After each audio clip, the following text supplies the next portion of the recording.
morning! Alis kami ngayon. Mag-joyride kami ng mga anak naming malalaki. Iwan yung maliliit. Tulog sila. Maaga pa. Mga 7 o'clock pa lang. Para makabalik kami ng maaga. Sa Tanay kami pupunta. So, ayun. Asa na si ate sa kwarto? Paalis na kami. Mamaya na lang ulit. Saan si Dad? Hey. Morning. Si ate, si Nessa tulog. Iiwanan namin ganyan tulog. Kasama niya si Rosie. Si Epi nasa kwarto. Babagsak yan. Ayun, dalawang magkapatid. Babagsak yan. Doon si Sala sa isang motor. Alis na. Dito kami ni Dad. Pakita mo. Sa ano nga ba to? NMAX. Hey!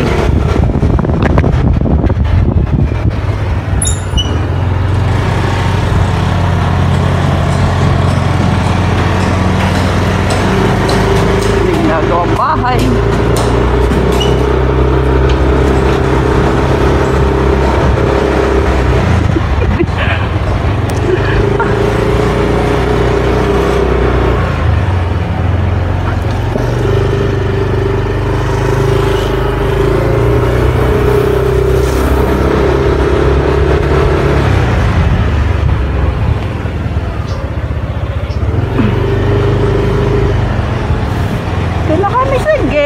Palabas na.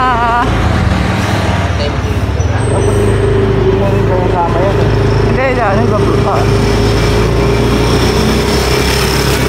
so, ayan ang labas namin. Paglabas ninyo ng gate, ayan ang makikita nyo. At eto, napakalaki all move. Ang liwanag, dito na kami. Nahihilo ko. Hindi na ako sali magbiyahe.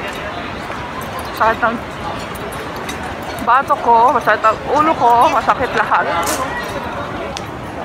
Nasusuka ako. Cute no? Puro bundok.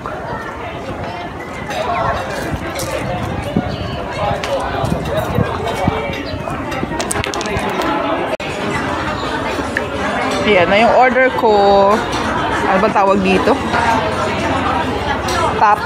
Pares. Oh my goodness. Pares. Dito kami sa, ayan, sa Martisem. Ang ganda dito. Mamaya bibidyohan ko yung buong location. Dito sa Tanay. Ang layo din. May 1 oras na ride mula sa amin. Si ate. Si Kuway. Yung kay Kuway, tapa yung kanya. Oh, you can use the stick. Si Daddy hindi kumain. Ako lang ang kumain. Busog pa. Busog pa. Hintay pa namin yung iba. May order pa iba si Ate Sam. Ako ang dami kong kape. May brewed coffee, may cappuccino pa. O diba? Saan ka pa? Ay, caramel pa. Salted caramel. Tapos yung kanila, hindi ko alam kung anong in-order nilang dalawa. And? White mocha. White mocha daw. May kasama ko sayaw. Bising-busy yung panganay ko. Yan. Ito yung aming view. Ito ang view. Ito yung view dito sa kabilang side. Yung kanina doon sa kabila. Hindi ko na alam. Narinig niyo ba ako? Yan siya. Hindi ko alam kung ito yung sasabing Sierra Madre. Yan. Bundok na siya. Ang ganda. Ito, Lapitan tayo. Lapit tayo. Ayan, may baba pa dun. Pwede ka palang bumaba dun. Hagdan. Tapos, bababa ka lang dun. Pero hindi ko alam kung anong meron dun sa baba.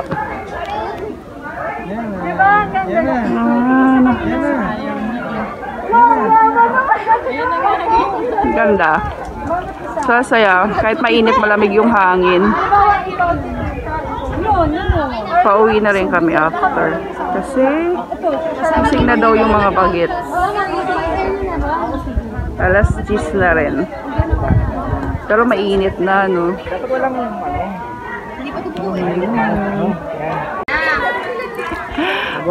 Kita nyo yun? May mga bahay doon. Ang gulo ng camera ko, ayun o. Bakit doon? Gusto daw ni Daddy dito tumira. Ayan, ang saya. Oh, kita nyo yun, yung ulap. Yung bundok.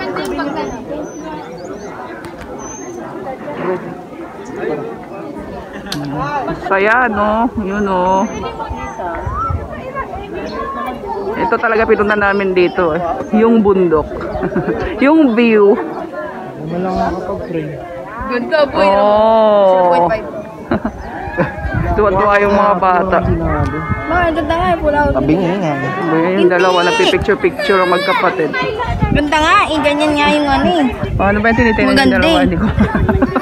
Alin ba yung maganda? Yung full outfit. Full outfit. Ano na? Tatay na. Tatay ka. Number 2 na daw siya na number 2. Ikaw, dad, bang update Si ng Daddy. O, magpalit ka daw ng DP. Dad, ang picture ka background mo yung ano. Nag-ready lang. Teka lang naman kasi. Ayan.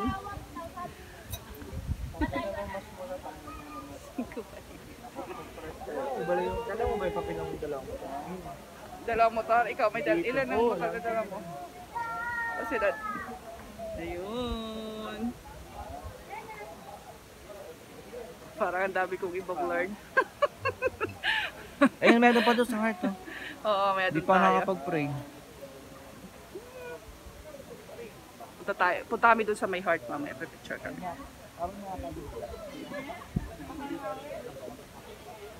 Mag-pray. Bakit ako mag-pray? Meron ditong heart. Ay, si ate, picture. Kuya niya, photographer.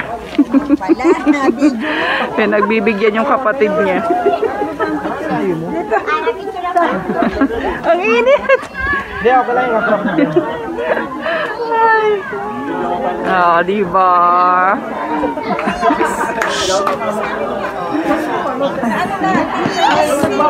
Ano? Tara na? Ikaw, yung picture? Pauwi na kami.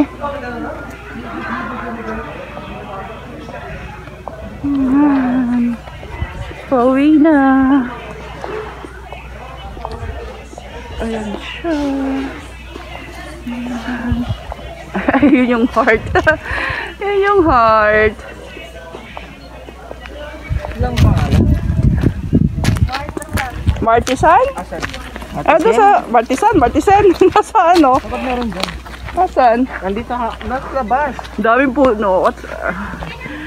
Mami, Mga palm tree. Palm tree ba ang tawag dyan? Oo, yun sinasabi mo. Binibenta ko dito, ganyan din. Ayan. Ayan yung pathway. Punta na kami doon sa parking. Ayun. Ano nga yung sabi ko, saan nga tayo dadaan ngayon, Dad, sa Kogyo? Hindi natin dadaanan yung ginana natin kanina. Yung ginatadaan ng Teresa tsaka Morong. Tanay. Ay, Tanay pa pala to. Tanay to. Pero andito kami sa Sampaloc, Tanay. Hihingal ako. Mga. Sa ano na kami dadaan? Sa Kogyo. Parang nakita ni Kuya sa Waze, mas mabilis doon. So, doon na kami dadaan. Tapos, may dadaanan lang kaming bilihan ng kasaba cake. At Nanay kong nag-vlog. hi! Ako din mag-vlog. Mag-vlog ako, guys. Ano rin ako? Ayan, alis na kami. Thank you, my Epi. Si Epi nag-set up ng aking camera. Ayun, sorry, hindi na ako nakapag-update nung umuwi kami. Nung pumunta kami ng Tanay. Ano nga bang pangalan nun? Martisan? Lalagay ko na lang dyan kung saan kami pumunta. Ayun, umalis kami dito mga 7 AM. Nakarating kami doon magna 9 na. Medyo matagal yung biyahe namin papunta kasi dito kami sa kabila dumaan sa Teresa, Morong, Baras, tapos Tanay, papuntang Sampaloc. Bali, 4 na bayan yung dinaanan namin. Hindi ko alam na, or hindi namin alam ni Dad na meron palang daan dito sa kabila, sa may Kogyo, sa gate 2, tapos Buso-Buso, papunta na doon sa place na yon. Tapos mas maganda yung daan doon kasi mas malapad siya. As in, malalapad yung kalye doon sa may Buso-Buso. Tapos marami nga lang mga blind curves. Pero sandali lang, saglit lang yung biyahe namin nung doon kami dumaan pa uwi. Hindi kasi siya matraffic. Nag-traffic lang dito na sa may Padilla papuntang gate 2. Unlike dito sa kabila, ma-traffic sa Morong and sa Tanay. Pero okay lang. Pero mas malayo talaga yung biyahe doon. Tapos mas nakakatuwang dumaan dito sa may Buso-Buso kasi malalapad nga yung kalye. Tapos kung motorista ka, mahilig kang mag-ride, mai-enjoy mo yung lugar na yon kasi maraming banking na gustong-gusto ng asawa ko at ako'y nininervyos lalo na pag nakikita ko yung mga anak ko pag nasa unahan. So, ayun. Tapos, hindi na rin naman kami nagtagal doon dahil nga si Ate Sam may pasok ng 1:30. Si Kuwai ay meron siyang, nung time na yun meron siyang team building. So, di na kami nagtagal.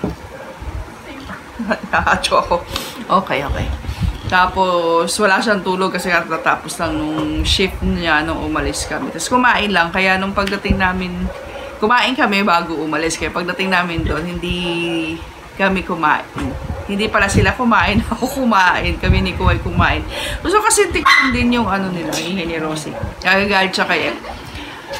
Gusto ko kasi din tigman yung food nila kung okay ba. Ay, kasi di ba pumunta kami doon tapos wala kaming gagawin. Magsa-sightseeing lang.